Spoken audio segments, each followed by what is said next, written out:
In the summer of 1857, deep in the pine-covered hills of southern Alabama, a boy was found collapsed by the roadside just outside the town of Evergreen.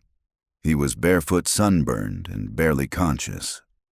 Locals thought he was a runaway at first until they noticed the letters WITHLOW burned into his forearm. The boy died within hours, but not before muttering something strange. "They pray before they hurt you."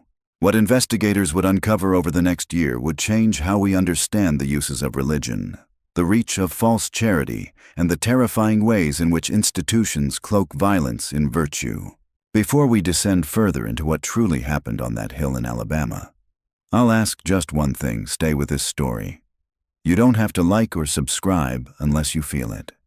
But if what you hear unsettles you, if it reminds you of things people prefer not to talk about, then maybe this story still matters. And maybe you're the kind of listener who doesn't turn away. In 1857, the town of Evergreen, Alabama, nestled in the pine-thick folds of Conecuh County, was the kind of place where people still measured time by the church bell and the tobacco moon. Roughly 80 families lived scattered across the red clay roads that twisted between cornfields, timber plots, and Baptist steeples.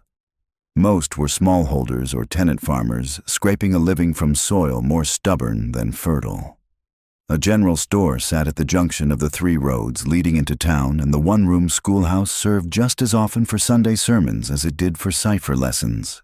What Evergreen lacked in size, it made up for in order held together not by law but by faith routine, and the unspoken rule that what happened behind your neighbor's shutters was no one else's business. It was in this landscape of slow Sundays and obedient silence that the boy appeared. He came stumbling out of the woods barefoot and bleeding, his arms scratched raw, his breath short and broken.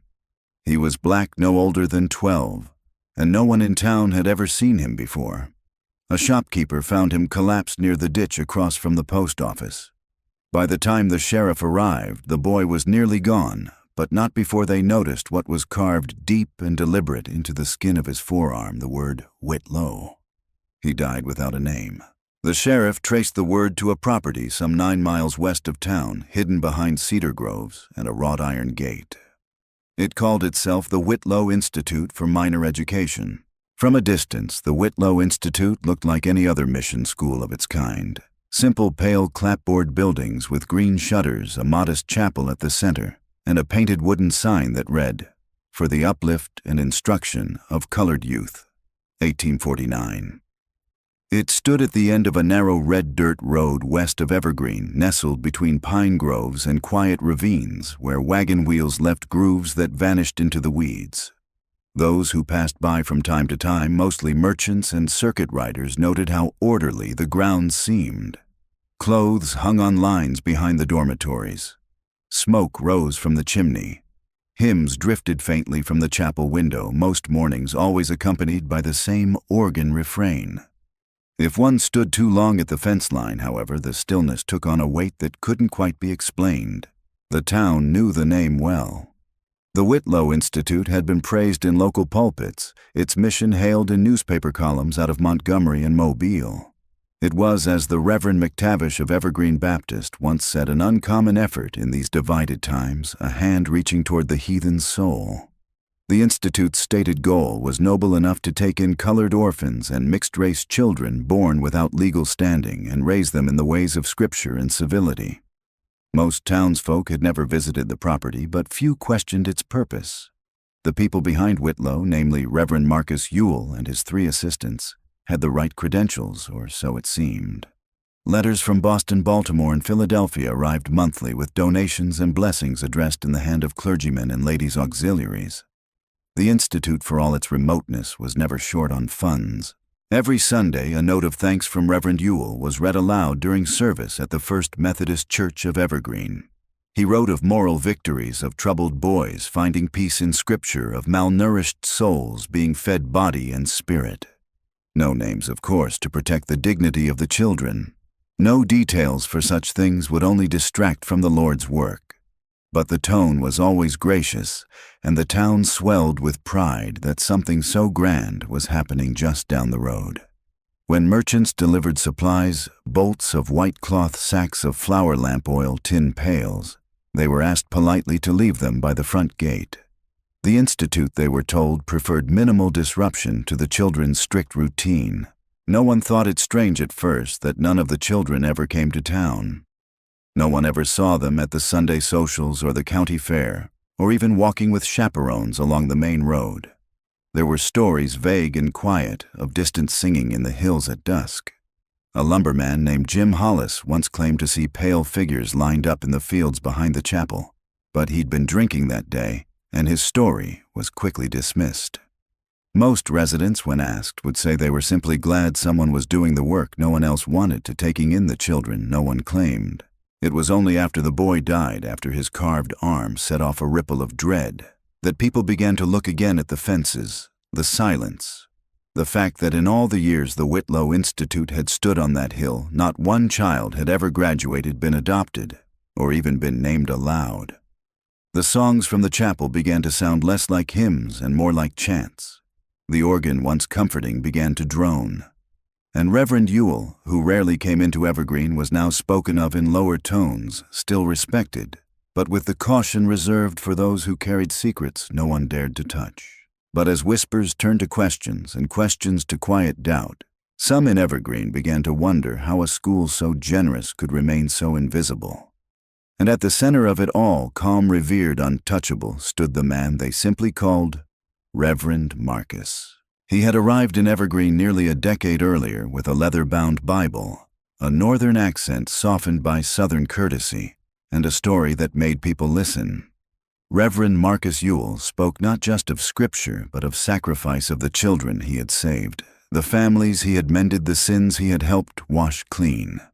He was tall, grave, and always precisely dressed, black frock coat, linen shirt collar, crisp, even in July heat. When he preached, he rarely raised his voice. He didn't need to. The congregation leaned in to hear him. He had a way of making each verse sound like a secret only you were meant to hear. To the people of Evergreen, Reverend Marcus was more than a teacher. He was a bridge between two worlds.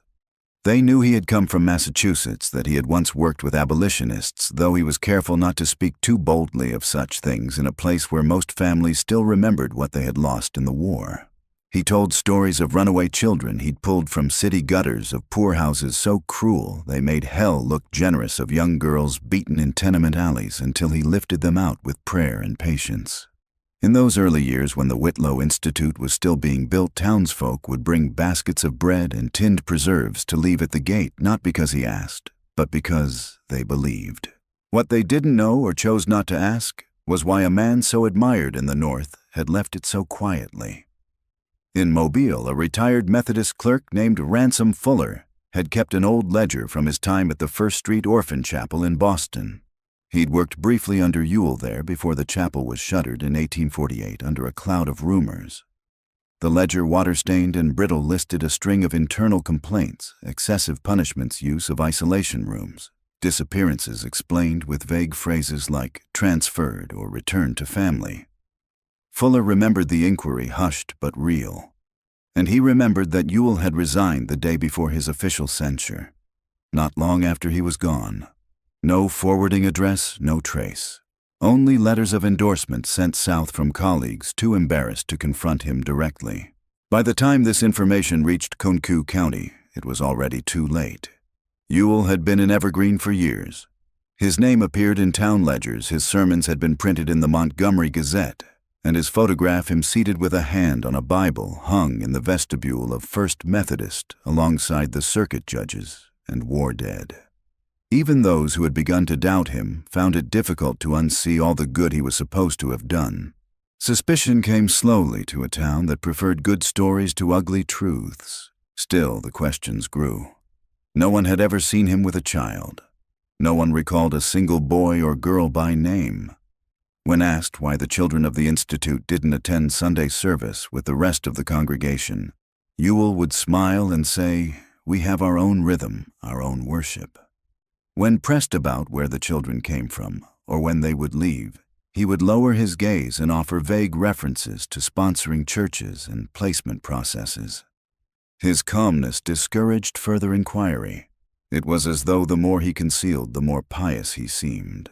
Only the caretakers at the Evergreen General Store noticed what never changed every week: the same supplies: lard flour, vinegar, lye wool thread purchased in bulk by a courier who never spoke. Once, a clerk named Edith swore she saw a small face in the back of the supply wagon peering out through the slats. But by the time she'd stepped outside, the wagon was gone, swallowed by the trees. What troubled some townsfolk most wasn't what they saw, but what they didn't. No laughter, no voices, no rowdy footsteps, no broken windows or lost books returned. The Institute remained a silent hill, immaculate and undisturbed, as though nothing inside it ever moved unless told to. And yet the children spoke his name, not father, not sir. They called him Thay Marcus, though no one in Evergreen knew that, not yet. That would come later when someone finally broke the lock on the chapel door and stepped down into the dark.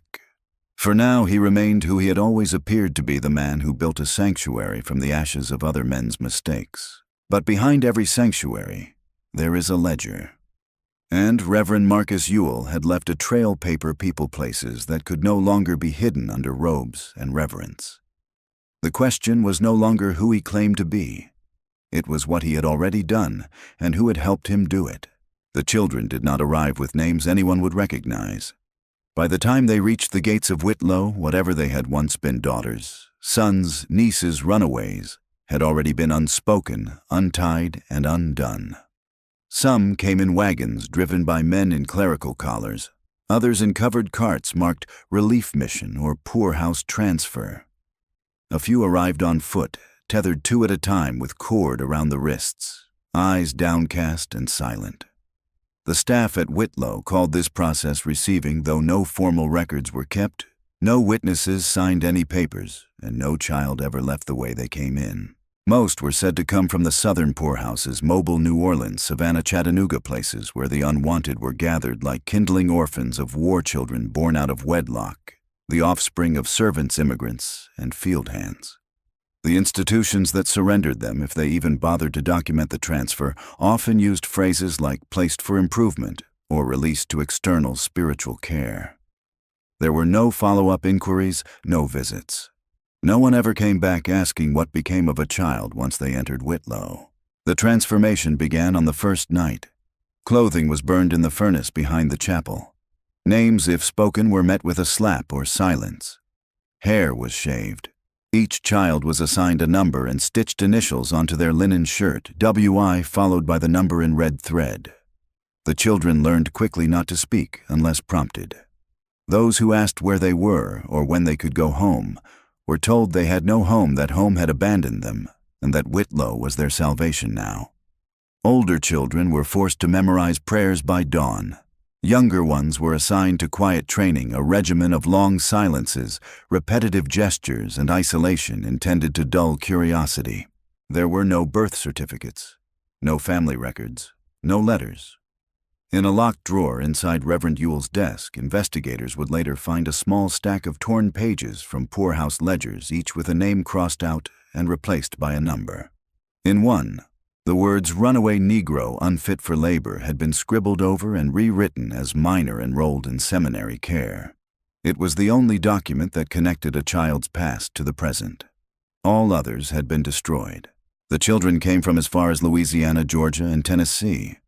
A few bore faint accents, French-tinged Creole gula fragments, Appalachian rhythm, but within weeks, even that was gone. Speech was discouraged except for recitations. Those who retained too much memory were marked as resistant in the chapel logbook and were assigned to longer hours in the laundry building or stone pits. Over time, they stopped asking questions. The Institute didn't need to beat them into obedience, only into forgetting. Some arrived too young to know what they were losing.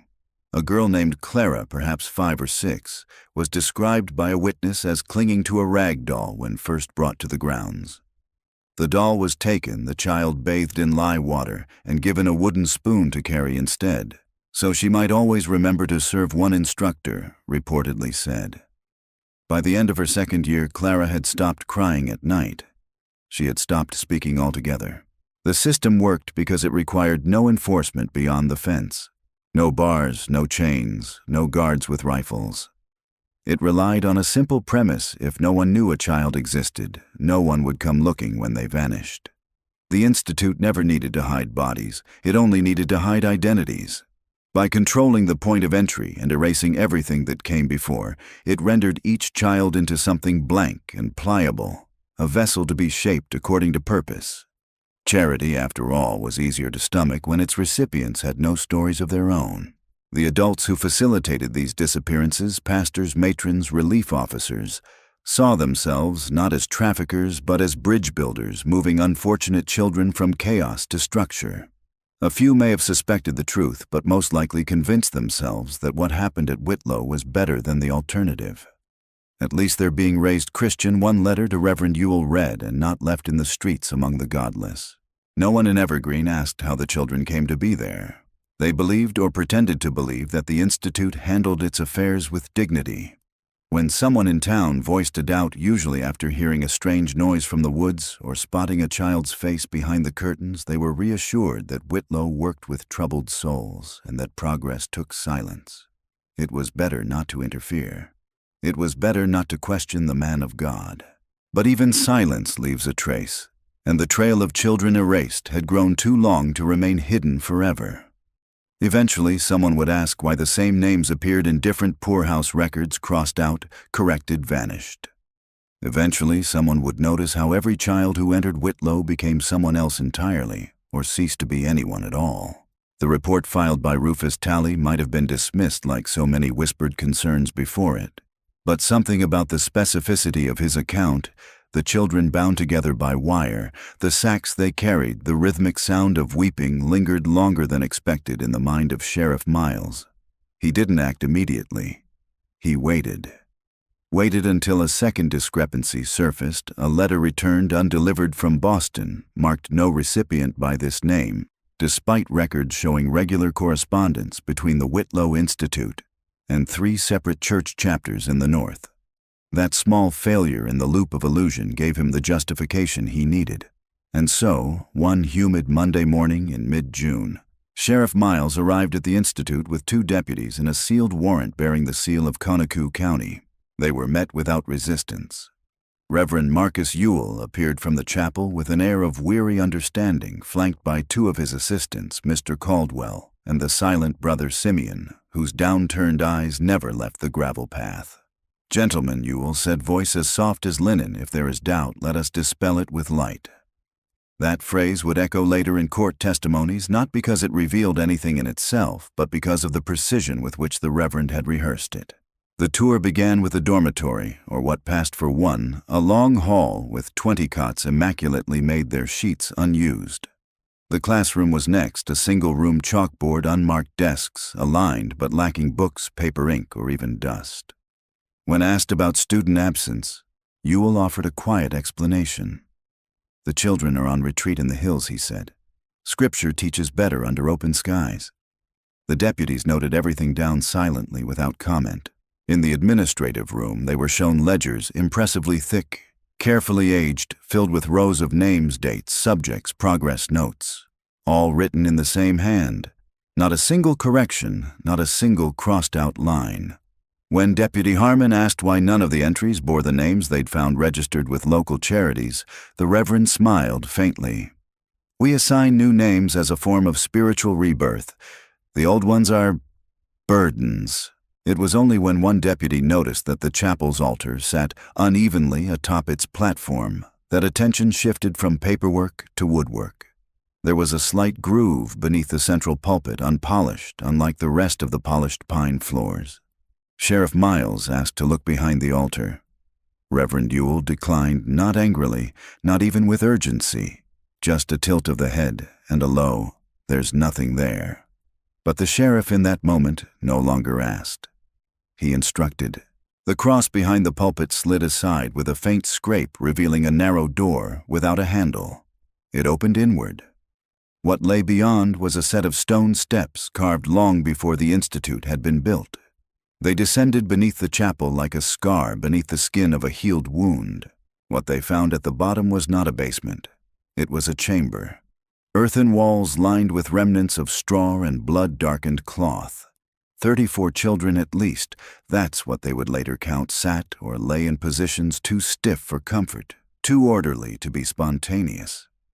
Their eyes did not adjust to the lantern light. Many squinted.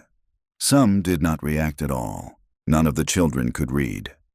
None could write. Yet when one of the deputies spilled his canteen, 3 of the children immediately rushed forward to polish his boots with their sleeves. Another attempted to pour water into a tin cup, hands shaking but practiced. A girl no older than 9 curtsied as she passed a deputy, mumbling a line that made no sense. "If it pleases, sir, I can smile with teeth or without." At the far end of the chamber was a wooden partition behind which lay pallets of folded linens, bottles marked with symbols instead of names, and 3 pairs of iron restraints. When the sheriff opened a chest tucked beneath a shelf, he found a collection of stained white uniforms, all in children's sizes. The hems were sewn with initials that matched no known registry of names in Alabama, Louisiana, or Georgia. In the chapel above, the bell rang once. No one had pulled the rope. Later, someone would ask Reverend Ewell why the bell rang. He would only respond, "It always does when the children are disturbed." They left the building in silence. Sheriff Miles did not arrest anyone that day. He said nothing to the Reverend. He simply mounted his horse and rode back toward Evergreen, his face pale, his coat soaked through from sweat. But something had shifted. The door had opened. The illusion had broken. And though the world above still held its breath, the shadows below had finally been named. What came next was not justice. It was doctrine, discipline, and the slow theology of control, administered not with sermons but with syringes and silence. They were not taught to read, but they were taught to kneel. Each morning began with the same sequence: a bell, a lineup, a syringe. The liquid was pale yellow, drawn from small glass vials marked with handwritten labels, some with Latin phrases, others with nothing at all. The ledgers called it a purifying tincture, a holy sacrament for troubled minds. But the children who received it did not become more devout. They became quieter, slower, easier to move. The injections were administered by a man known only as Brother Wills. He wore a gray cassock and gloves and spoke to no one except Marcus Ewell.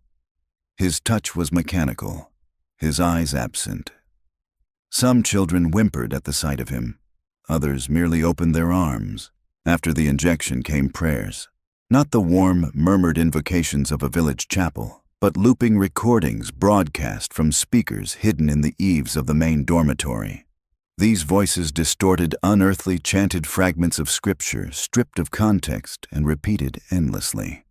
The volume rose with the sun, and by mid-morning it was loud enough to drown out speech. One child later recalled that she had to count the syllables in her own thoughts just to remember they were hers. Disobedience, even silence out of turn, was met with what the staff called sanctified correction. At first, this meant isolation, 24 hours in the prayer room, a sealed chamber behind the chapel where no light entered and no sound escaped except the omnipresent chant. The room had no bedding, no food, only a wooden kneeling bench and a single painted cross on the wall. Most children emerged from it quieter. One did not emerge at all. More severe defiance, refusing chores, speaking one's birth name, or crying for family warranted physical penance. The rod used for punishment was hand-carved and polished, its handle shaped like a crucifix, its body inscribed with passages from Proverbs. Children were told it was the hand of God made wood. The phrase became so frequent in the halls of Whitlow that the younger ones began whispering it to each other before bed, as if saying it might protect them from being chosen. No child was ever struck in public. Instead, they were summoned one at a time to the confession room, an annex near the rear stairwell beneath a stained glass window depicting the conversion of Saul. The sessions left no external bruises, at least not often. But many children, especially the older boys, returned with trembling limbs and a distant stare they never quite lost. One boy named Abel in the records had arrived from Tennessee. He was tall for his age, with hands already calloused from farm work. He resisted the injections for 3 days, spat verses back at the speakers, and refused to kneel during prayers. After his second correction, he no longer stood upright. He shuffled instead and developed a stutter that made him repeat the word sir 4 or 5 times before finishing any sentence. He was never heard to speak his birth name again. The doctrine behind these punishments was not merely cruelty, it was theology. Marcus Ewell maintained a personal scripture, a worn ledger of Whitlow tenets, which combined biblical aphorisms with his own handwritten creeds. Among the more chilling entries, obedience is salvation in seed form, and the child must be emptied to be filled with grace. This ledger was never shared publicly, but passages were quoted frequently in staff meetings, and the children who could read were made to memorize them. Some of the boys, those who had survived longest, became enforcers of these lessons. They were given sashes to wear and wooden tokens shaped like doves. They were told their salvation had begun.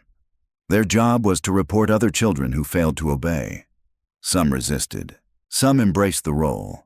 By the time authorities would finally intervene, at least 4 of these boys had followed their Whitlow path into other institutions, carrying their lessons with them. And all the while, the outside world remained unaware. From the outside, the children looked uniform, well-fed, quiet. They wore crisp, white tunics and spoke only when spoken to. Visitors rare and carefully vetted left with glowing impressions. There was no screaming, no blood, no visible chains. Only quiet. The kind of quiet that made townsfolk say they must be doing something right. But inside the prayer room, a child once scratched something into the wall with the corner of her metal shoe buckle. It was just one word, crooked and shallow, hidden behind a curtain. The word was not help. The word was remember. And long after the institute burned, it was that word carved in silence that came to define the cost of its salvation. The deeper investigators went into Whitlow's doctrine of salvation through obedience. The more they realized, it had never been intended to end within the chapel walls. What was being done to the children was not just correction, it was preparation. And somewhere beyond the pine hills of Conacook County, someone had been waiting for them. Among the ledgers and worn sermon books in Marcus Ewell's personal study behind a false drawer sealed with dried wax, they found the correspondence. Letters folded into clean quarters tied with black twine and sorted by date marked in a careful hand, Massachusetts Savannah private benefactors and confirmed orders. The paper was thick, the ink formal, often bearing the seal of a church or a charitable mission. But the words inside cut through any pretense of sanctity. One letter dated April 1856 bore the crest of a well-known Unitarian parish in Boston and began with the line, "We thank Brother Ewell for his continued work in refining these little vessels of servitude into tools of higher Christian service." Another sent from a Mrs. L.P. Chandler of Hartford expressed satisfaction that her maid child, a light-skinned 10-year-old girl sent from Whitlow, had come already softened and obedient in all manners proper. Payment had been enclosed in the form of a donation to the building fund. Then there was the June letter, the one that turned the stomach of even the sheriff's most hardened deputy. Scrawled with businesslike precision, it read, "Expecting shipment of 3 boys, pale complexion, disciplined, suitable for indoor roles. Arrival via Ewell Savannah Depot, June 6th. Emphasize obedience, no further polishing necessary." It had been written on the stationery of a northern church. Whitlow, it became clear, was not a self-contained aberration. It was a node. One of at least 4 institutes named in a rotating list of internal documents, Rose Mercy of Asheville's St. Gracie's home in Pulaski, and the Redeemer Retreat near Rome, Georgia. Each operated under a different pastor. Each reported to no official educational board. And all were funded in part by the same northern missions who believed they were helping colored youth learn dignity through labor. In reality, they were subsidizing the grooming and export of children for domestic submission. The coded language used in the letters had escaped notice for years. Phrases like angelic temperament, low chatter, and purified by instruction were now understood as shorthand for drugged compliance, beaten silence, and religious indoctrination. In some lists, the children were ranked not by age or grade, but by presentation quality and readiness of service. The investigators found no surnames, only nicknames, initials, and religious titles like Young Ruth Isaac III or Miriam Songless. Most damning of all were the ledgers that accompanied these letters. Donations matched to names marked with phrases like, "For summer assistance, parlor readiness," or simply "secured." Several Boston-based congregations had each donated multiple times. At least 5 families traced in the letters were known in southern cities as employers of house servants trained in the North. These servants were never formally adopted. Their origins, when asked, were described as rescued or church-placed. Most never appeared in the census. When authorities reached out to the churches implicated in the correspondence, responses were varied. Some denied any knowledge, citing rogue pastors or miscommunication. Others doubled down, defending their partnerships as missions of mercy and dismissing the findings as Southern hysteria. A few quietly shuttered their involvement but never returned the children, and the law crossing state lines and social standing found itself tangled in a swamp of privileged scripture and silence.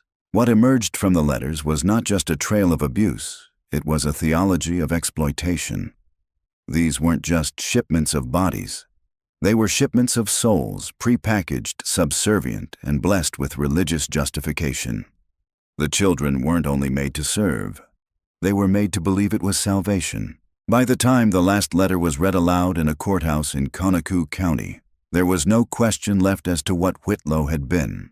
But one question remained unanswered, whispered even among those who had once defended the Institute. If so many letters were sent out, how many children had been sent with them? And if Whitlow was only one outpost, what exactly was happening at the others? All in smooth narrative form, no choppy line breaks or dramatic final sentence. If the letters from Boston revealed where the children were going, the ledgers told another colder truth who had made it all possible. Tucked inside a false-bottom drawer in Marcus Ewell's quarters, the accounting book was bound in calfskin. Its ink entries fastidiously neat, each line a quiet indictment. Donations from the First Congregational Church of Boston. A quarterly tithe from the Women's Benevolent League of Mobile. A wire transfer from a shipping merchant in Montgomery, simply marked for labor. And circled in red the initials of individuals, sometimes just a single letter and a surname, who had personally sponsored a child. No one at the Whitlow Institute ever said the word purchase. Not in the ledgers, not in the letters, not aloud. But when a 10-year-old was listed with a weight, a height, a note about their skin tone, light brown, quiet, trained in service, and a delivery date penciled beside it, the implication needed no clarification. Among the names were those still carved into Evergreen's brickwork today. Families who held generational wealth through land cotton and commerce. One entry listed a Mrs. Genevieve Calhoun of Mobile with a note: prefers child not to speak English, less risk of stories. Another, Mr. R.L. Devereaux, Savannah, requires evening service capacity. These weren't anonymous benefactors. These were members of society who sat on church boards, sponsored summer fairs, and hosted luncheons to raise money for missionary schools in Africa, all while requesting their deliveries from just 9 miles outside Evergreen. More disturbingly, some names appeared more than once. One gentleman from Montgomery, an importer of textiles, had requested 5 children over a span of 3 years. None were listed as returned, and no follow-up documentation existed. Whether they lived or died remained unanswered. When questioned later, he claimed he had donated generously for their care, and assumed they had been placed somewhere respectable. The town council of Evergreen, when confronted with these ledgers during the early hearings, responded with a silence so total it rang louder than denial. Of the 7 council members, 4 had written letters of recommendation for Marcus Ewell in the previous years. One had officiated a blessing at the chapel's dedication. Another had a niece who worked briefly as a housekeeper at the Institute before leaving town and never returning. Their testimony, when given, was carefully vague. They had no reason to suspect wrongdoing, had trusted the Reverend's moral leadership, and had been assured the children were treated with dignity. It became clear that silence had been part of the arrangement. Donations from the Whitlow Institute had quietly funded town improvements, repairs to the church roof, new hymnals for the choir, the paving of the southern lane. No one had asked where the money came from. No one had wanted to. And as long as the children remained behind the pine trees and iron gates, their absence from local life became a kind of invisible convenience. The schoolteacher who lived nearest the property had once reported hearing chanting, rhythmic and unnatural drifting through the trees at dusk. Her note to the sheriff's office had been filed and forgotten. A traveling peddler had written to the town about seeing bruises on a young boy's arms while delivering cloth to the chapel. The letter had been returned unopened. Even a Methodist preacher from Georgia had expressed concern after an overnight visit, noting in his journal that the children are too quiet, as if silence has been taught as prayer. His journal was never entered into the record. In the weeks following the exposure of the ledgers, public opinion in Evergreen remained deeply divided. Some were horrified, expressing disbelief that such evil had occurred right under their noses. Others more quietly whispered that the Institute had kept the children off the streets and taught them Christian discipline. A handful defended Ewell outright, claiming the accusations were attacks from northern agitators, or that the children had come from worse. But the paper trail was too wide, too detailed, too damning. And the question no one could unask was the one whispered most often behind closed doors. What if we all knew just a little? What if we chose not to see? Because if the town had merely been fooled, there would have been outrage. Instead, there was shame, and that shame, unlike the children of Whitlow, would not disappear so easily. And while the town struggled to redefine its memory of the man who had once preached in its chapel, a new set of documents emerged, maps, letters, and a simple list of names pointing to what Whitlow truly was not an isolated horror, but one link in a far larger chain. The names on that list led to 3 more places scattered across the South. The list of names was not the final revelation. Tucked into the back of Whitlow's ledgers was a folded map, creased ink-stained and marked with 3 more red circles. The handwriting was unmistakably Marcus Ewell's, neat and reverent, as if labeling churches.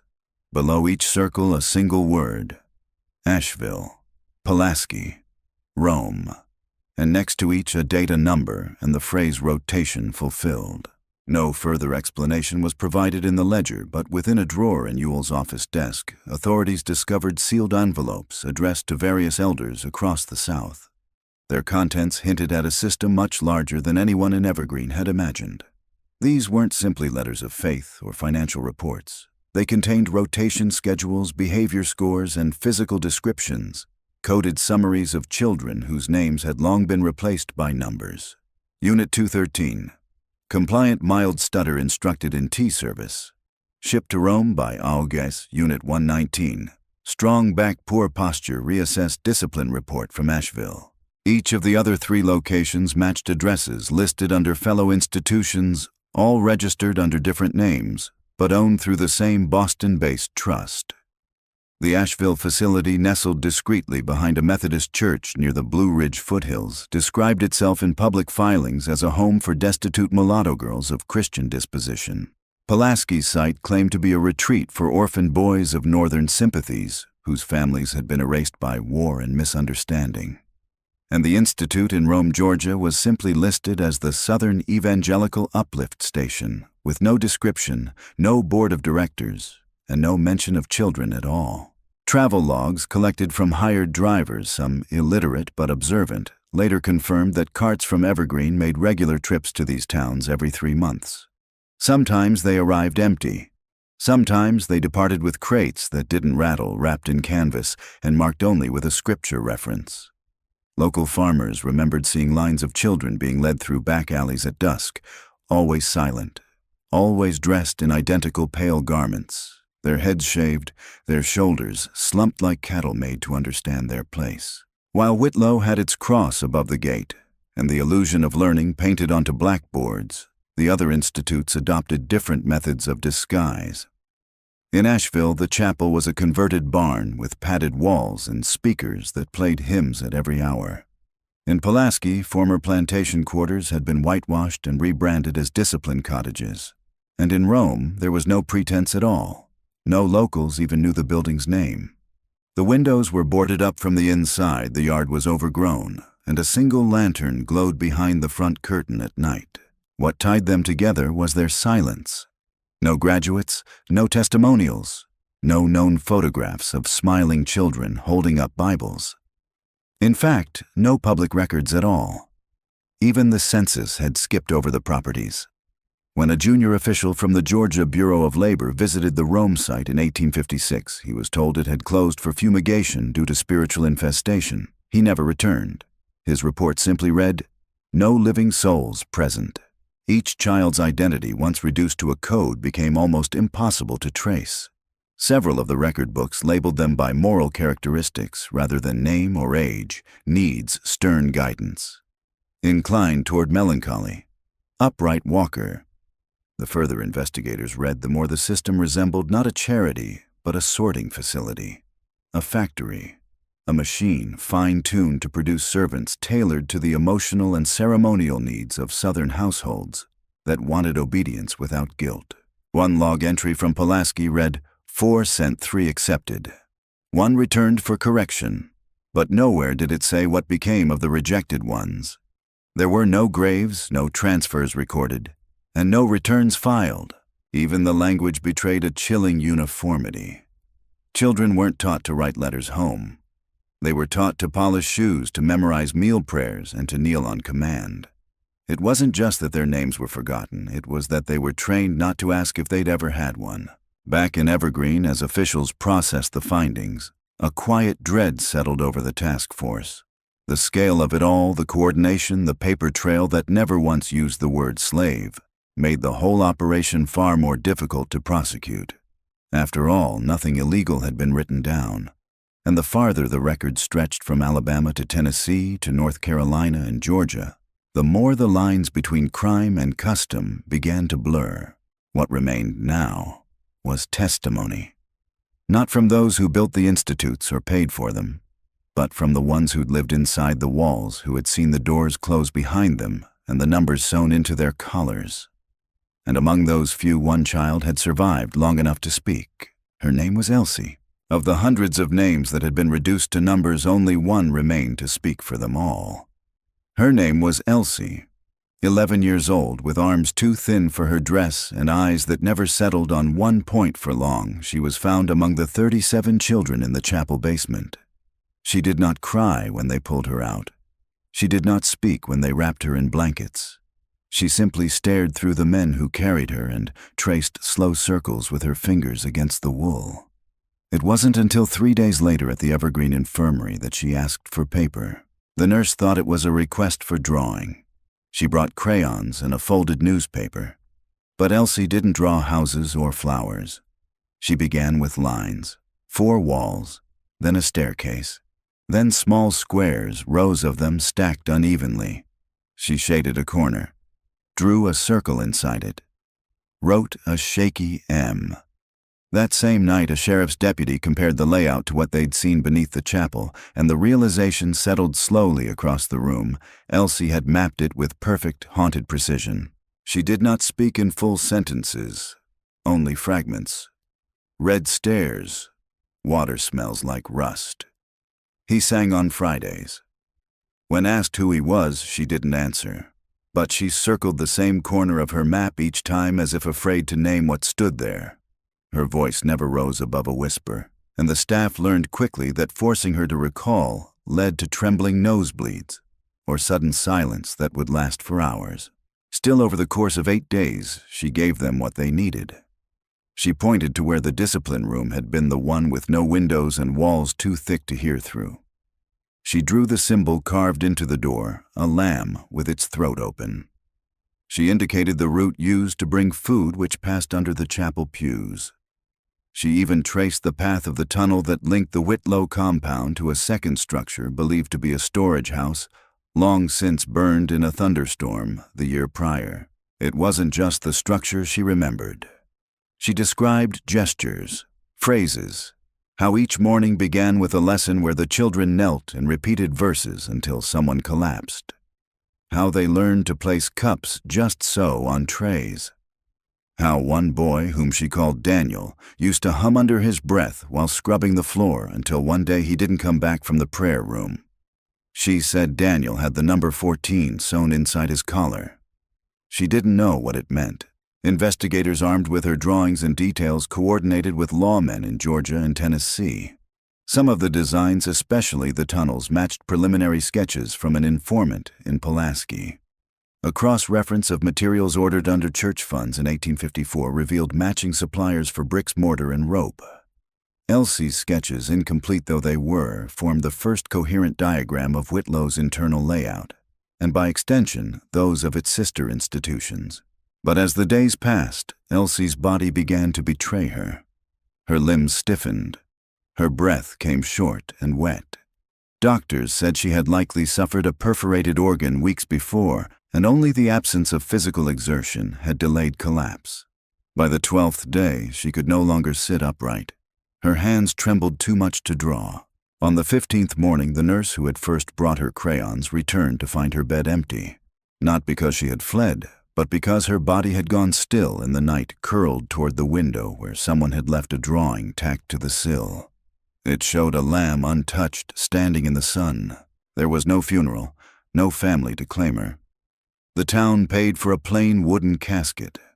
The sheriff's men buried her just past the old sawmill not far from the road where the first boy had fallen. They placed a cross of pine above her grave, though no name was carved into it. Only one word witness, and for the men preparing to deliver indictments, and for the women in town who now spoke of Whitlow with shame instead of reverence, that was what Elsie had become a witness in the absence of records, family, or even photographs. The girl who said little, but revealed everything. Just weeks later, the first subpoenas were issued. But long before a judge heard arguments, before a jury was ever seated before the press in Mobile gave the case its cruel moniker, the Chapel for the Broken, a shot rang out one county over striking a man who had once escorted children to Whitlow in the name of faith. And so began the reckoning. They buried Elsie beneath a pine cross, but what she revealed refused to stay quiet. The sketches she left behind matched with testimonies from townspeople, and the incriminating letters seized from Marcus Ewell's quarters formed the basis of the charges laid out by the Conecuh County Solicitor's Office in the summer of 1859.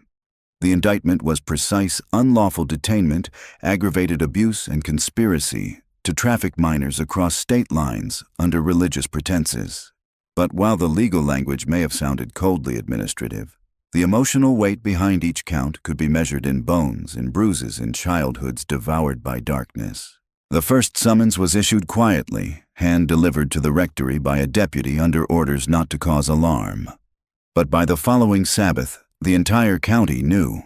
From pulpits in Evergreen to porch gossip in Belleville, the words trial and persecution began to blur. The Ministers' Association of Lower Alabama released a circular branding the indictment as an attack on the Lord's stewards and warned of a moral plague rising from secular arrogance. Ewell's most vocal supporters, churchmen from both Baptist and Episcopalian folds, organized prayer meetings that felt more like war councils. Phrases like persecution of the faithful and satanic meddling passed easily from lips that had once offered benedictions. The backlash came with teeth. On the evening of September 3rd, 2 shots rang out on a dirt path near Flat Creek.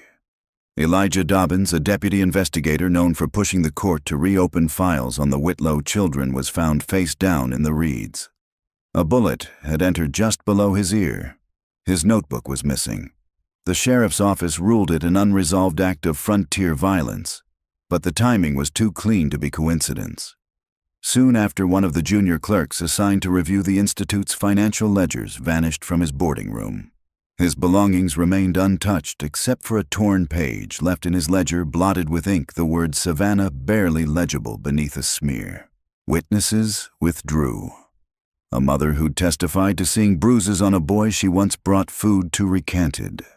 A local printer who'd typeset one of Marcus's circulars detailing acceptable child temperament for placement claimed he had no memory of the job. Fear bled into every corner of the case, aided by veiled threats dropped in collection plates or whispered during Sunday confession. But it was the letters, those dry, distant, businesslike exchanges, that finally turned the tide. Under pressure from regional papers and abolitionist writers in Mobile and Montgomery, the court agreed to release select correspondences into the public record. The Courier ran excerpts beneath the headline, "Holy Men on Holy Trade." One letter in particular broke the dam written on Boston church stationery.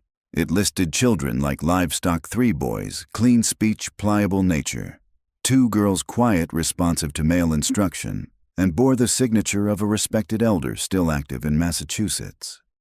Congregants in Conecuh, who had once knelt beside these men, now stared at their own reflections in horror. The veil had slipped. By the winter of that year, the courthouse was no longer just a legal battleground. It became a moral reckoning. School teachers brought students to the steps to read aloud Elsie's final drawings. A farmer from Burnt Corn turned in a bundle of anonymous donations he'd received, suspecting them tied to that place in the woods. Even the Evergreen Gazette, once cautious to offend its religious readership, published a front-page editorial titled, "Innocence Does Not Bleed Quietly." Still, the trial was far from secured.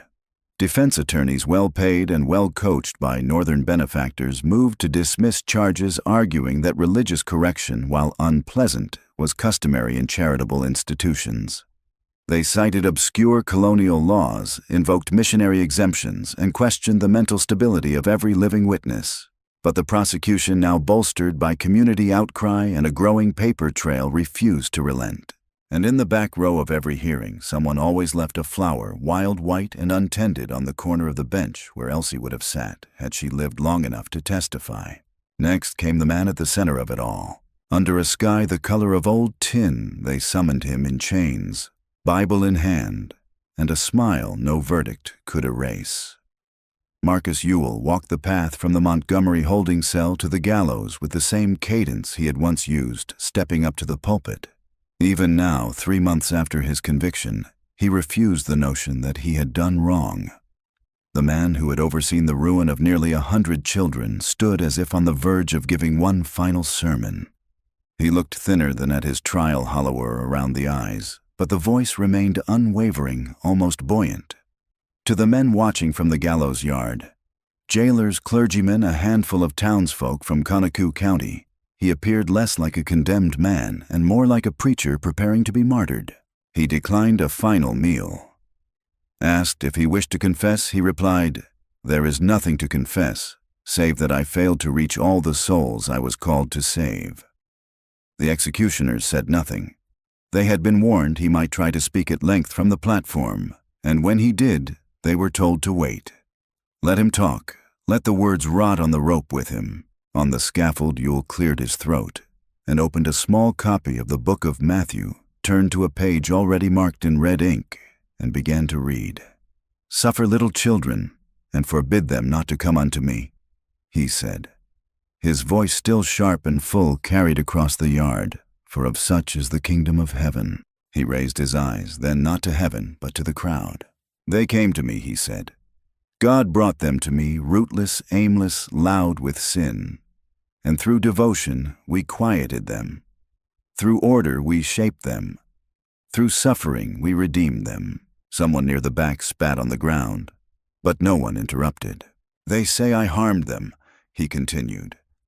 "But what is harm in a world of chaos? Is the rod not mercy? Is the fire not cleansing? You think yourselves just, but you fear your own children. You fear what they might become. I gave you servants of grace." It went on like that. For nearly 10 minutes, Marcus Ewell spoke not of remorse, but of righteousness. His cadence rose and fell like it once had in the chapel at Whitlow. He invoked verses. He spoke of his mission. He reminded the crowd that history would vindicate him, that salvation was not gentle. And when the executioner stepped forward to place the hood over his head, Ewell asked to keep reading. He was denied. The lever dropped at 8:47 a.m. For a moment, no one moved. The body twitched once, then again, then it stilled. Somewhere near the edge of the crowd, a woman gasped, not at the rope, but at the sound that followed. Soft, discordant. 2 young voices, high and breathless, began to sing. It was a hymn. One heard often in Whitlow's Sunday services, one the children had been taught to sing before breakfast and again before bed. The notes came trembling through the morning air, rising from 2 girls no older than 10, standing hand in hand beside a deputy. They were the last 2 confirmed survivors. One had bruises on her neck that never faded. The other refused to speak except in verse. They sang without looking up at the body, without expression, without trembling. It was the same song that had once echoed through the chapel walls while children below learned how to serve tea-clean leather boots and kneel for silence. Now it hung in the air over a scaffold, and it did not stop. Under the long shadow of war and a sky too dry for mourning, the people of Evergreen gathered in silence and watched the chapel burn. It was the summer of 1862, and though the battlefront had moved eastward, something still hung in the woods west of town, something they could no longer ignore. The Whitlow Institute had stood empty for nearly 2 years. No sermons, no songs, no children marching in line across the gravel. The pine fencing had long since rotted. Weeds choked the path once swept by small bare feet.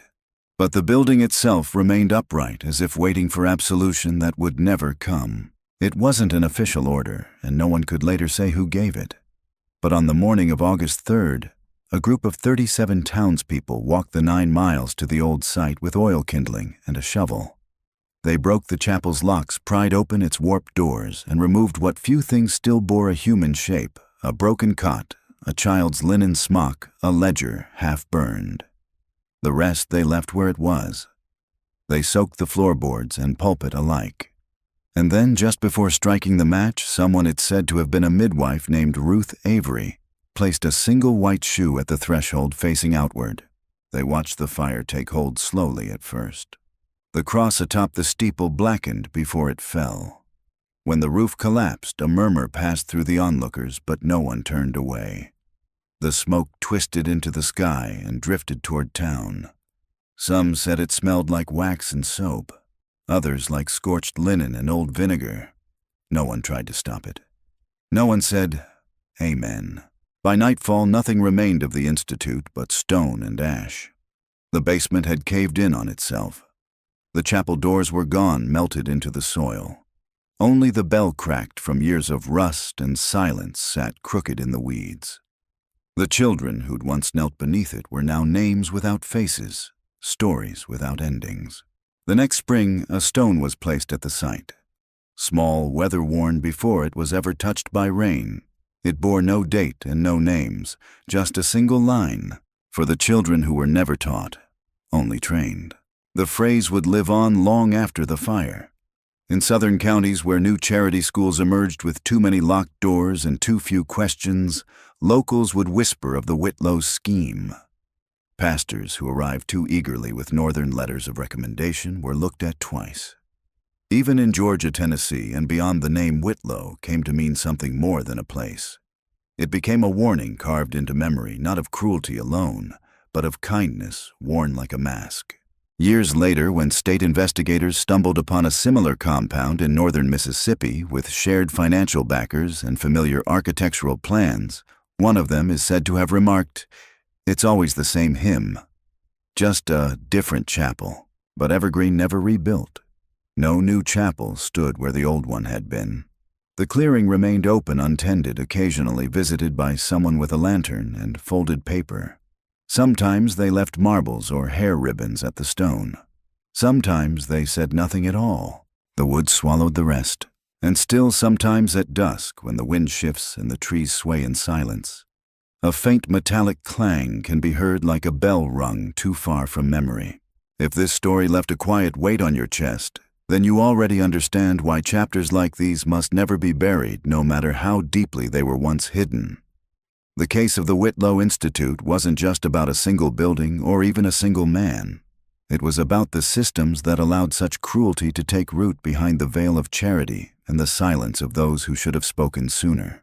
If this has resonated with you, share it with someone who doesn't flinch from the darker corners of American history. And if you'd like to uncover more stories like this, of forgotten places, missing names, and the masks evil wears, consider subscribing. This channel isn't about entertainment, it's about remembrance. Let us know what you think in the comments. Do you believe the full truth was ever uncovered? Or are there still records, still graves, still echoes left in the pine woods west of Evergreen? This won't be the last story we tell. There are more names, more stones, and more smoke in the trees. More smoke in the trees. More smoke in the trees. More smoke in the trees.